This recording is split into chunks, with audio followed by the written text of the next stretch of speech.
2021 vote পরবর্তী হিংসা এবং তোলাবাজির অভিযোগে এবার দুর্গাপুরে দুজন তৃণমূল নেতাকে পুলিশ গ্রেফতার করলো। কথা বলবো, মনোজ বন্দ্যোপাধ্যায় রয়েছেন আমাদের সঙ্গে টেলিফোন লাইনে। মনোজ, এদের কি পরিচয়, কি অভিযোগ এদের বিরুদ্ধে?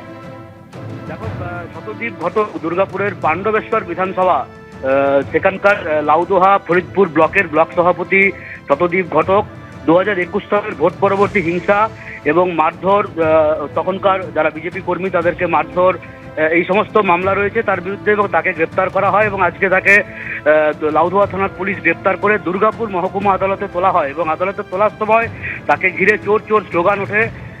যদিও এই গোটা বিষয়টিকে নিয়ে তৃণমূলের জেলা সভাপতি নরেন চক্রবর্তী তিনি বলেছেন যে সেই সময় সে রাজনীতিতে যুক্তই ছিল না, মিথ্যা অভিযোগ করা হয়েছে।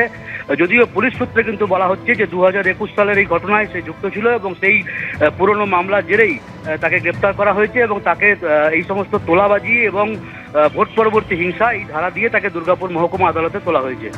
ধন্যবাদ।